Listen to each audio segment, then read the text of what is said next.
हाय student, good morning. आज आपण काल जे डिटर्मिनंट घेतले होते आपण प्रिव्हियस लेक्चरमध्ये determinant of order 2 and determinant of order 3 त्यांचे आज ॲप्लिकेशन लर्न करणार आहे. त्यामध्ये आपण फर्स्ट ऑफ ऑल डिटर्मिनंटचे जे ॲप्लिकेशन्स आहेत त्यामध्ये फर्स्ट रूल येतो, तो रूल आलेला आहे क्रॅमर्स रूल, जो की आपण अप्लाय करतो linear equation in 2 variable and linear equation in 3 variable. या दोघांनाही सॉल्व करण्यासाठी आपण क्रॅमर्स रूलची मदत घेतो. ठीक आहे, तर आपण फर्स्ट ऑफ ऑल 2x2 ऑर्डरचा डिटर्मिनंट आणि त्याचे ॲप्लिकेशन्स वगैरे घेणार.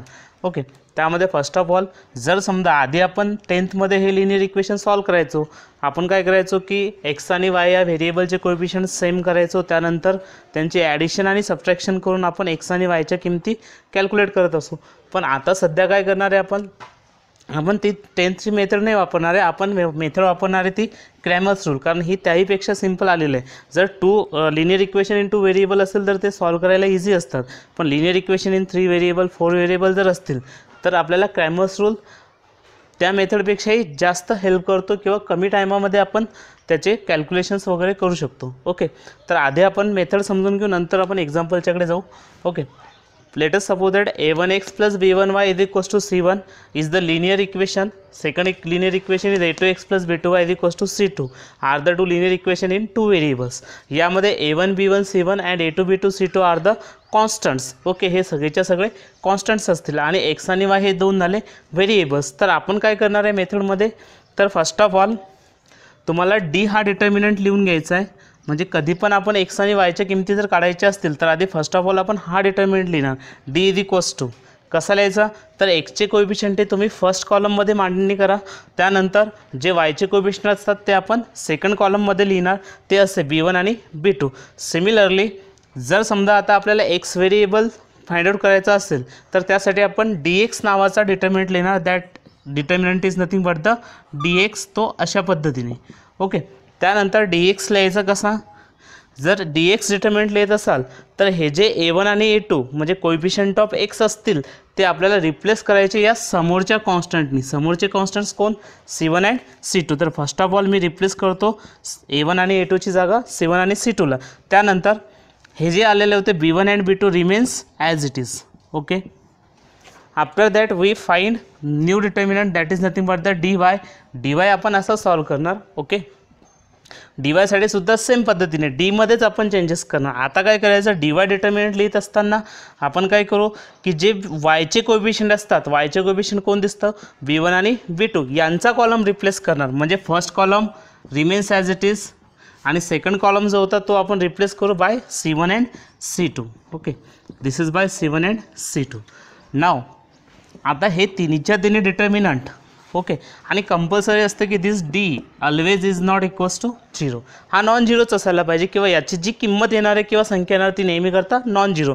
मग आता काय करायचं, dx आणि dy या तिन्हीच्या तिन्ही डिटर्मिनंटच्या आपण व्हॅल्यूज कॅल्क्युलेट करणार आधी. ओके, काहीतरी ज्या व्हॅल्यूज येतील त्या व्हॅल्यू आपण सॉल्व करणार. त्यानंतर जे आपलं टार्गेट होतं की एक्स वगैरे आणि वायच्या व्हॅल्यू काढायच्या, तर एक्सचा जो फॉर्म्युला असतो तर एक्स आपण अशा पद्धतीने सॉल्व करणार. X is equals to we write this as dx upon d. Okay, म्हणजे जो dx डिटर्मिनंट आलेला आहे तो divided by capital D. Similarly y is equals to it is dy upon capital D. This was the second variable that is y and provided that d is not equals to 0. म्हणजे जो determinant d नावाचा असेल त्याची value नेहमी करता non झिरोच पाहिजे, कारण तो डिवाइडला आलेला आहे. ओके, तर अशा पद्धतीने तुम्हाला एक्स आणि वायच्या व्हॅल्यू काढायचे आहेत बाय क्रॅमर्स रूल. जर लिनियर इक्वेशन दिलेले असतील इन 2 व्हेरिएबल्स तर x is equals to dx upon d, y is equals to dy upon d. आणि या ठिकाणी तुम्हाला एक्स आणि वायच्या किमती मिळालेल्या असतील. ॲक्च्युली तसं जर बघितलं तर हा पूर्ण थेरम पण आहे डिटेलमध्ये, पण आपण तेवढा वेळ न घेता just by method direct shortcut वेने आपण त्याला सॉल्व करणार. आपलं मेन टार्गेट असणार आहे एक्स आणि वायच्या किमती कॅल्क्युलेट करणे. Okay, now we learn the examples असे विचारले जातात. By using the Cramer's rule find X and Y. मी आधीच सांगून दिलं की क्रॅमर्स रूल तुम्हाला अप्लाय करायचं आहे किंवा केव्हाही सांगितलं असो किंवा नसो, तुम्हाला जर का एक्स आणि वायच्या किमती विचारल्या असतील तर तुम्ही क्रॅमर्स रूलची मदत घेऊ शकता.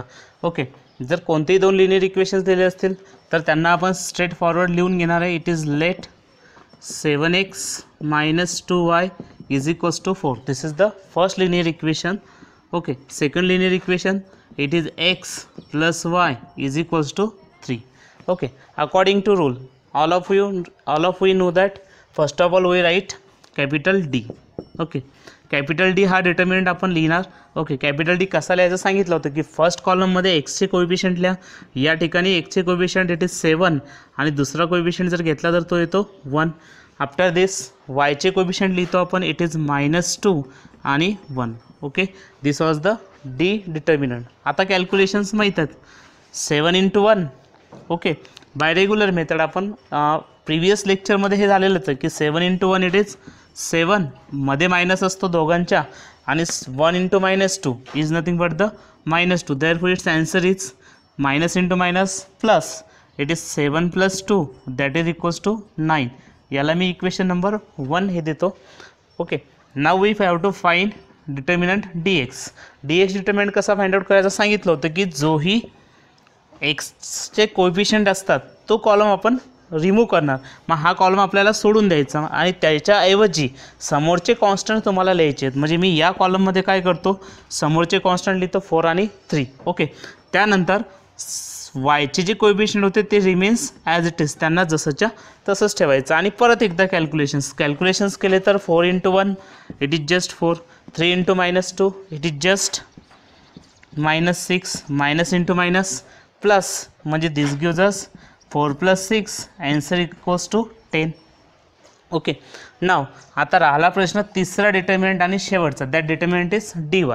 ओके, मग dy साठी परत एकदा या डी डिटर्मिनंटमध्येच, यामध्ये नाही, डी डिटर्मिनंटमध्येच काय करायचं, आता जर dy कॅल्क्युलेट करत असाल तर dy कॅल्क्युलेट करण्यासाठी तुम्हाला काय करायचं की वायचे कोएफिशियंट रिप्लेस करायचे by 4,3 or by the constant that is 4, 3. Means first column remains as it is, we have to remove the second column. मग second column remove कसा करणार, by it is 4 and 3. Again solve this. 7 × 3 it is 21, 1 × 4 just it is 4, and 21 - 4 is nothing but the 17. Okay, this was the that is dy.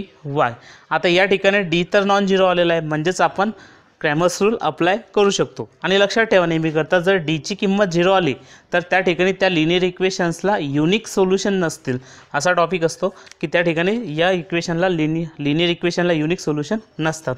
Okay, मग आता आपल्याला परत एकदा we know that already we have the formulas. मी सांगितलं मागील टॉपिकमध्ये आपण formulas घेतलं किंवा मेथड एक्सप्लेन केलेलीच आहे. काय होईल, x is equals to it is dx upon d.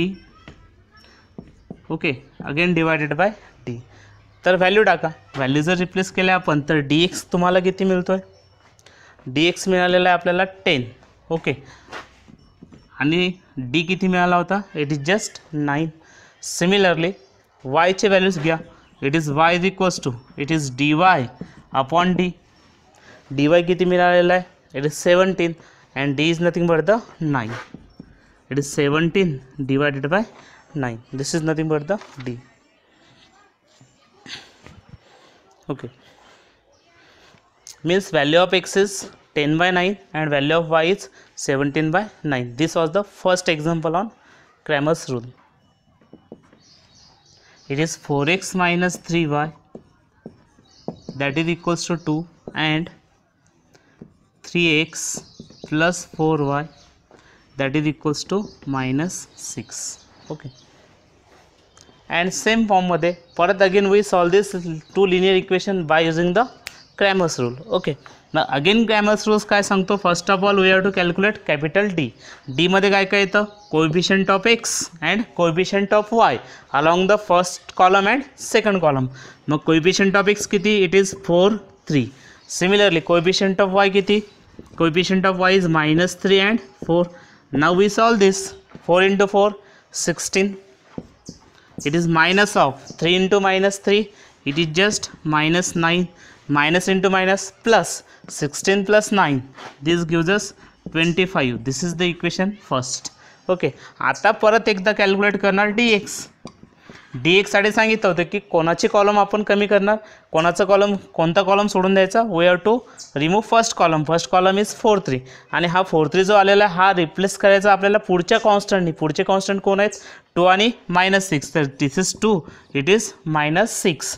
Okay. आणि फर्स्ट कॉलम जो सेकंड कॉलम होता तो remains as it is -3, 4. Okay. परत calculations. 2 × 4 it is 8. Okay. -6 × -3 it is just 18. okay. 8 minus 18 is -10. this is the equation number 2. now third we have to calculate that is dy साठी काय करतो आपण yचा column, yचे जे coefficient असतात त्यांचा column remove करणार. मग yचे कोएफिशिएंट किती होते -3, 4 म्हणजे फर्स्ट कॉलम आपण ॲज इट इज ठेवणार आणि हा yच्या कोएफिशिएंटचा कॉलम रिप्लेस करणार that is 2 -6. Okay. Again solve this. आता परत सॉल्व करू त्याला. 4 × -6 it is -24 minus of 3 × 2 6 that is just 6. -24 - 6 is -30. it is equation number 3. म्हणजेच परत या ठिकाणी dx and dy. d is not equals to 0 means non-zero, therefore it has solutions. Okay. मग आता यांचे युनिक सोल्युशन्स कोणते असतील तर ते परत एकदा we have to again we know that it is x is equals to काय असतं formula. We have to find x and y. x is dx upon d. similarly y is dy upon d. okay. x is dx upon d, y is dy upon d. what is the value of dx? dx is -10. okay. and what is the value of d? d is 25. जर divide केलं आपण याला 5 ने दोघांनाही तर this gives us -2/5. Similarly we have to calculate y. y साठी काय dy मिळालेला आहे -30. अगेन तुम्हाला d मिळालेला इट इज 25. -30 upon 25 5 ने डिवाइड करा it gives us -6/5 and these are nothing but the solutions of these two linear equation. हां, linear equation in 2 variable आपण सॉल्व केले होते ते खूप इझी होतं. हे पण इझीच आहे, पण ज्यावेळेस आपण linear equation in 3 variable adding आणि सबट्रॅक्टिंग करून सॉल्व करतो त्यावेळेस ते खूप किचकट होतं. पण मग त्यासाठी बेस्ट सोल्युशन म्हणजे परत एकदा क्रॅमर्स रूलच आहे. आणि क्रॅमर्स रूलमध्ये ज्या पद्धतीने आपण 2/2 किंवा 2 linear equation in 2 variable solve केले त्याच फॉर्ममध्ये आपण linear equation in 3 variable same method असणार आहे. Consider the 3 linear equation in 3 variables. Okay. First of all we again calculate the first determinant capital D. या ठिकाणी फक्त डिटर्मिनंट हा ऑर्डर 3चा असणार आहे किंवा थोडीशी त्याची ऑर्डर वाढणार आहे. ओके. मग मी सेम पद्धतीने लिहितो. पहिल्या कॉलममध्ये आपण काय करणार एक्सचे कोएफिशिएंट. आता एक्सचे कोएफिशिएंट कोण येतात it is A1 A2 A3. वायचे coefficient B1 B2 B3 C1 C2 C3. Okay. असा first of all determinant capital D काढणार आपण आणि परत एकदा याची किंमत तुम्हाला सॉल्व करून काढायची आहे. तर हा डिटर्मिनंट सॉल्व कसा करायचा यासाठी तुम्हाला लेक्चर नंबर 5 बघावं लागेल. ओके. त्यानंतर again we have to calculate the determinant dx. ज्या पद्धतीने आपण काय करायचो 2/2 मध्ये सुद्धा जे एक्सचे कोएफिशिएंटचा कॉलम होता तो आपण रिप्लेस करायचो बाय द कॉन्स्टंट्स. ओके. जे समोरचे कॉन्स्टंट असतात त्यांनी. तर मी आता एक्सचे कोएफिशिएंट रिप्लेस करतो bye the constant it is D1 D2 and D3. Okay. बाकीचे जे 2 कॉलम असतील ते सेम जसेच्या तसेच तुम्हाला रिपीट करायचे. It is B1 B2 B3. After this C1 C2 C3. Okay. Same फॉर्ममध्ये again we calculate another 2 determinants. हा डी झाला, हा dx झाला. त्यानंतर पुढचे डिटर्मिनंट मी कॅल्क्युलेट करतो. पुढचा डिटर्मिनंट मी घेतो dy. ओके. आणि हा dx कामा पडतो किंवा कामात येतो आपल्या एक्सची व्हॅल्यू काढत असताना. dy मदत होते yची व्हॅल्यू घेत असताना. तर dy कसं कॅल्क्युलेट करणार तर dy डिटर्मिनंट कॅल्क्युलेट करण्यासाठी आपण yचा कॉलम रिप्लेस करतो कॉन्स्टंट्सनी. मग उरलेले जे 2 कॉलम असतात ते ॲज इट इज. म्हणजेच मी लिहितो या ठिकाणी A1 A2 A3 as it is. जो yचे कोएफिशिएंट असतात म्हणजे B1 B2 B3ला रिप्लेस करा D1 D2 D3 ने. त्यानंतर C1 C2 C3 सुद्धा ॲज इट इज. परत एकदा यांचे कॅल्क्युलेशन्स करून घ्या. जे काही कॅल्क्युलेशन्स येतील ते प्रॉब्लेममध्ये तुम्हाला कॅल्क्युलेशन्स दिसतील. Okay. After that we find the determinant capital D Z. Okay, D जेडसाठी सेम तसंच काय करणार, झेडचे कोएफिशियंट रिप्लेस करायचे. मग झेडचे कोएफिशियंट कुठे येतात, थर्ड कॉलममध्ये. Okay, this is A1 A2 A3 B1 B2 B3. Okay, आणि हे रिप्लेस करायचे D1 D2 आणि D3 ने. ओके, फर्स्ट ऑफ ऑल आपलं सगळ्यात आधी हे काम असणार आहे की D D x D Y आणि डी जेड हे चारीच्या चारी डिटर्मिनंट आपल्याला कॅल्क्युलेट करून घ्यायचे आहेत. जर डी इक्वल्स टू 0 असेल तर त्या लिनियर इक्वेशनला युनिक सोल्युशन नसतात. ओके, आफ्टर दिस जर डी इक्वल्स टू डी जर नॉन झिरो असेल तर त्या लिनियर इक्वेशनला युनिक सोल्युशन असतात आणि ते आपण कॅल्क्युलेट करणार. ओके, या फॉर्ममध्ये. Now again we know that formula for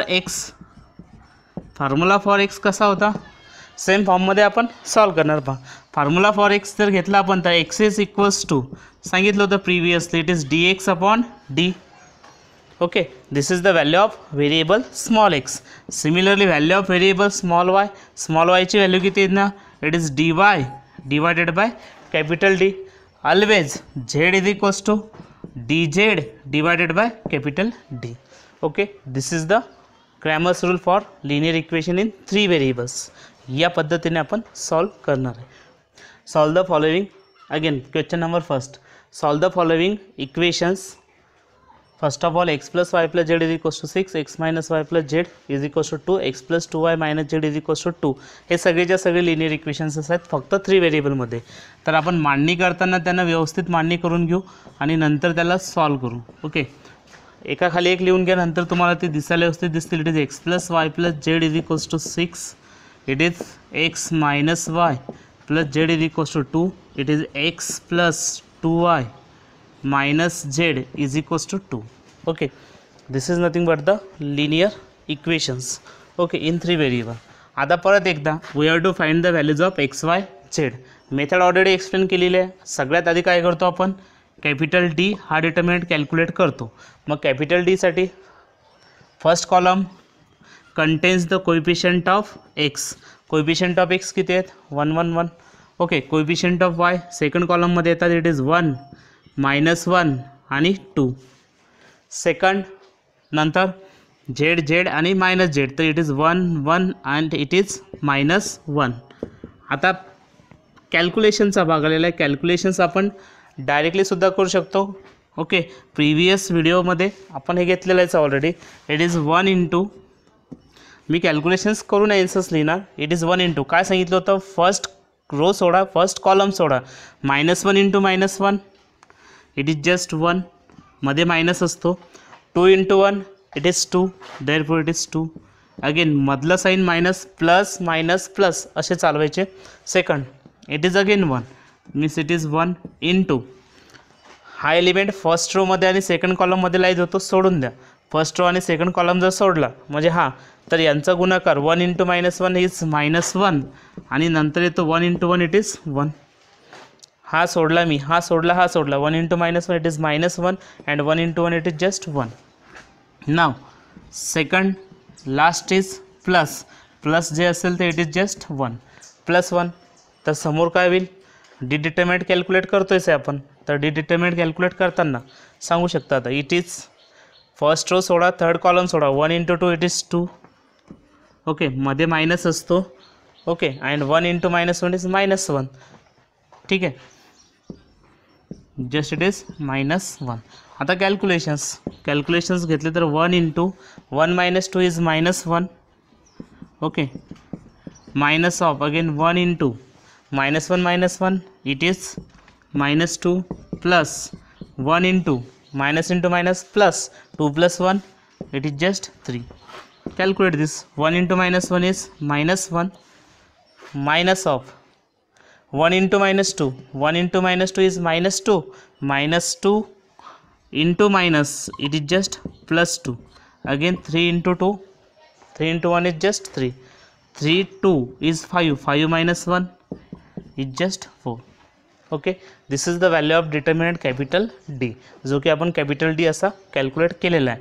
आता हा कॅपिटल डी नंतर दुसरा आपण डिटर्मिनंट घेतो, that determinant is nothing but the D x. Same फॉर्ममध्ये आपण डी एक्सला कॅल्क्युलेट करणार. डी एक्ससाठी काय सांगितलं होतं, एक्सचे जे कोएफिशियंट असतात ते आपण रिमूव्ह करणार bye the constant.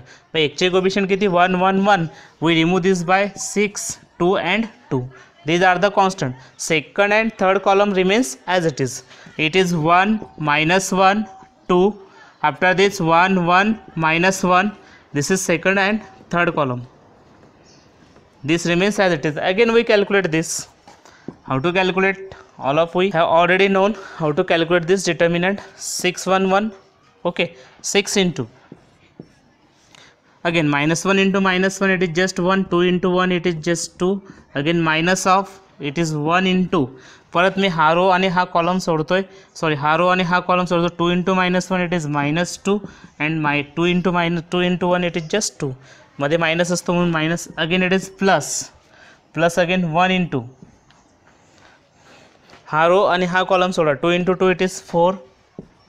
Minus of 2 into minus 1, it is just minus 2.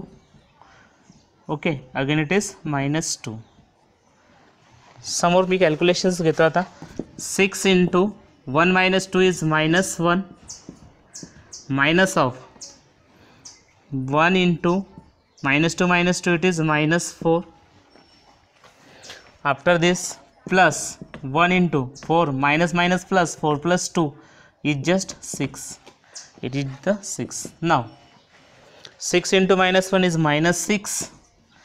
1 into 4 is minus 4. Minus into minus plus, it is 4.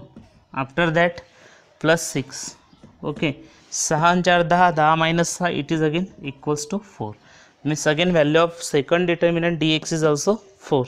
These are the values of dx, d and dx. Okay, after this we calculate dy. dy साठी कसं? Okay, dy we calculate now. How to solve this dy. dy कुठे असणार आहे? सांगितलं होतं की या determinant D मध्ये वायचे कोएफिशियंट रिप्लेस करायचे. Means first column is as it is 1 1 1. Third column is also as it is 1 1 minus 1. मग आता रिप्लेस काय करायचं? वायचे कोएफिशियंट रिप्लेस करतो आपण 6 to 2 ने. तर दिस गिव्ज अस 6 to 2 ने ते कॉलम आपल्याला रिप्लेस करायचं आहे. ओके, आफ्टर दिस अगेन कॅल्क्युलेशन्स. डी वायसाठी कॅल्क्युलेशन्स करा. डी वायसाठी कॅल्क्युलेशन्स कसे होतील चेक करू. इट इज 1 into, माहिती आहे सर्वांना, फर्स्ट रो सोडा, फर्स्ट कॉलम सोडा. 2 into minus 1, it is minus 2. 2 into 1, it is just 2. Okay, again मायनसमध्ये असतो, मध्ये मायनस, इट इज 6 into. हा रो सोडा, हा कॉलम सोडा. 1 into minus 1 is minus 1. Again it is minus 1 and plus last वाली टर्म प्लस घ्या. तर लास्ट वाली plus into plus 1 into 1 into 2.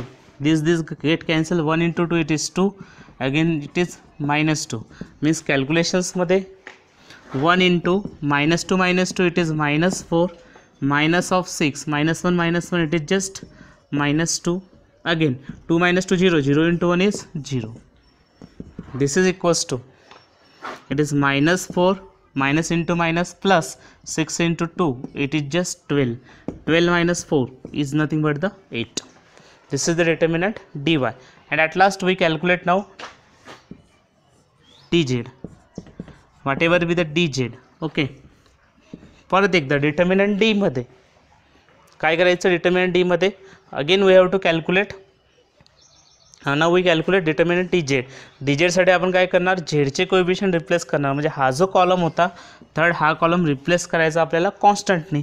मग हा कॉन्स्टंटनी रिप्लेस करू या ठिकाणी अशा पद्धतीने 1 1 1 आणि सेकंड येतो 1 minus 1 2 अँड जो कॉन्स्टंटचा कॉलम होता तो होता 6 to 2. Okay, this is 6 to 2 ने तो आपण डी जेडचे कोएफिशियंट रिप्लेस केले. ओके, आता कॅल्क्युलेशनचा भाग परत एकदा.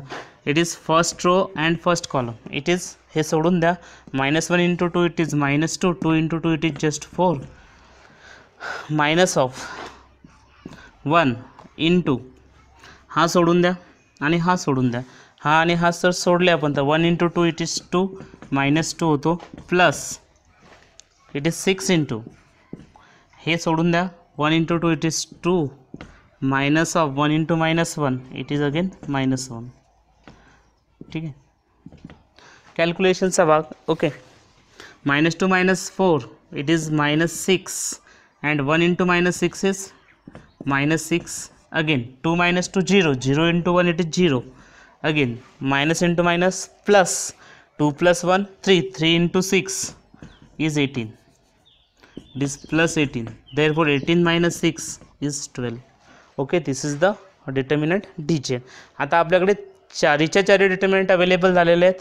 वी नो दॅट d, त्यानंतर dx, त्यानंतर dy and after that dz.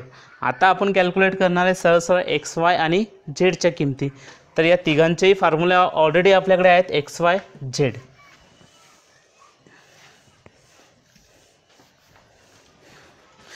Now x is equals to, we know that x is equals to dx divided by d. What is the value of dx? dx me calculate केला होता, that is 4. Already we know that d is also 4. 4 by 4 is always equals to 1. त्यानंतर we calculate y. Okay, y साठी formula असतो dy divided by capital D. What is the value of dy?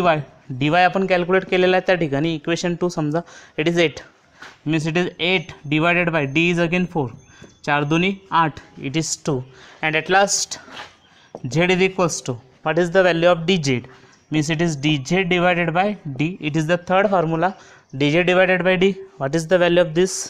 is equals to dz is 12 divided by 4, that is 4 त्रिक 12, म्हणजेच it is 3. means the value of variable, we directly write it is hence x is equals to 1, y is equals to 2 and z is equals to 3. Most of the time 12th मध्ये सुद्धा आपण जर 3 linear equations आले असतील तर आपण ते solve करताना याच क्रॅमर्स रूलची मदत करतो. आणि हा जो डिटर्मिनंट आहे हा आपल्याला मदत करतो. 12वी मध्ये एक चॅप्टर आहे मॅट्रायसेस, त्या मॅट्रायसेस चॅप्टरमध्ये सुद्धा आपण ही मेथड वापरणार आहे. आणि सोबत हीच मेथड आपण परत एकदा वेक्टर नावाचं चॅप्टर आलेलं आहे, त्या वेक्टर चॅप्टरमध्ये सुद्धा डिटर्मिनंट आपण अप्लाय करणारच आहे. म्हणजे मोस्ट ऑफ द इक्वेशन्स आपण जे येतात 3 लिनियर इक्वेशन इन 3 व्हेरिएबल, ते मोस्ट ऑफ द टाइम्स आपण सॉल्व करणार आहे with the help of this Cramer's rule. Yes, example number 2 आपण आता सेम प्रोसिजरने परत एकदा सॉल्व करणार.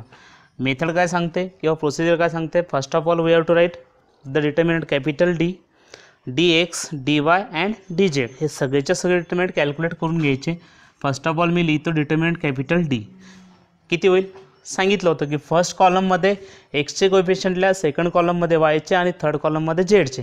म्हणजेच ते असं होईल 1 8. Okay, 1 8 minus 4.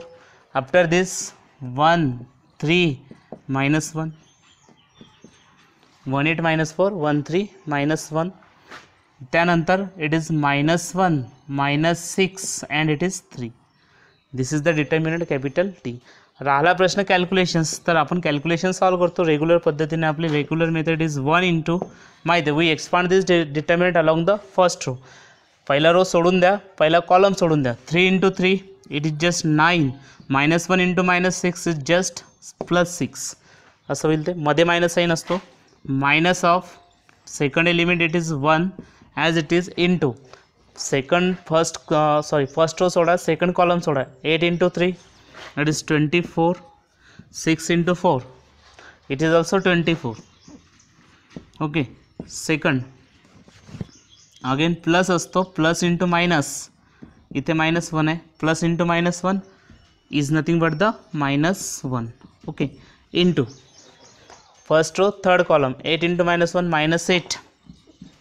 Okay, minus of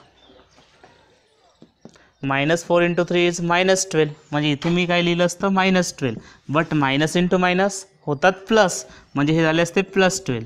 okay, after this 9 - 6 is 3, 1 into 3.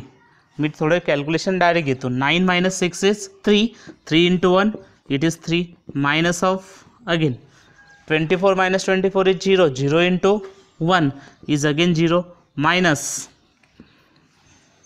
12 minus 8 it is just 4, 4 into -1 is -4. now 3 - 4 answer is -1, means the value of d is -1. now we have to calculate dx. आता dx calculate करू. dx साठी आपण सांगितलं होतं की x चे coefficient आपण replace करणार by the constant. Constants are 1 1 1. Okay, after this second and third column as it is, means it is 1 3 minus 1 remains as it is, minus 1 minus 6 again it is 3. आणि हे changes आपण D मध्ये करतोय, determinant D मध्ये. Okay, आता परत एकदा calculations. Again it is 1 into, okay 3 into 3 9, 9 minus 6 same फॉर्ममध्ये minus 1 into second column first row 1 into 3 it is 3, second column and first row 1 into 3 it is 3 and it is minus of minus 6 झालं असतं ते, minus into minus plus म्हणजे 3 plus 6 again it is plus into हा असता minus 1, plus into minus 1 is minus 1, therefore me directly लिहितो minus 1 into. Okay, असं solve करू. 1 into minus 1 minus 1 and it is just 3, minus 1 minus 3. आता 1 into 9 minus 6 is 3, 1 into 3 is just 3 minus 6 plus 3 9, 9 into 1 is 9, minus 3 minus 1 minus 4, minus 4 into minus 1 it is just plus 4. Okay, 4 plus 3 7, 7 minus 9 answer is minus 2. Okay, या form मध्ये. Now third we have to calculate dy. What is the value of dy? dy साठी आपण y चे coefficient एक remove करणार, means it gives us first column as it is 1 8 minus 4 या डिटर्मिनंटमध्ये first column as it is, second column आपण replace करणार by this constant it is 1 1 1. After this third column remains as it is minus 1 minus 6 it is 3. Okay, हा कॉलमसुद्धा as it is okay घेतो. परत समोर how to calculate again? Already we know that it is 1 into 3 it is 3, again 1 into minus 6 minus into minus, इथे minus आणि इथे minus असते तर मायनस मायनस प्लस 6 झाले असते, it is just plus 6. Again मधला मायनस असतो मध्ये ॲज इट इज 1. ओके, हे सोडून द्या. 8 into 3 it is 24, minus into minus plus it is again 24, again plus असतो इथे आणि minus 1, plus into minus 1 is minus 1 into. Okay, again 8 into 1 is 8, हा रो आणि हा column 8 into 1 8 minus of it is minus 4 असं झालं असतं ते, मायनस मायनस प्लस म्हणजे हे असते plus 4. Okay, after this 1 into 6 plus 3 9, 9 into 1 is just 9, minus 24 minus 24 0 0, it is into 1 is 0. 8 into 8 plus 4 is 12, 12 into minus 1 it is minus 12, 9 minus 12 is minus 3, म्हणजे value of dy किती मिळाली? minus 3. नाव dz, आता dz calculate करा. तर dz calculate करण्यासाठी आपण z चे कोएफिशिएंटवाला column remove करणार. First and second column as it is 1 8 minus 4 as it is. After that 1 3 minus 1 it is 1 3 minus 1 आणि लास्ट कॉलम जो एक रिमूव्ह होतो तो by the constant it is 1 1 1. Okay, now we solve this. Again 1 into 3 into 1 it is 3, हा असता minus of minus 1 तर minus into minus plus होतो म्हणून मी डायरेक्टली लिहितो इट इज प्लस 1, मध्ये minus as it is minus 1.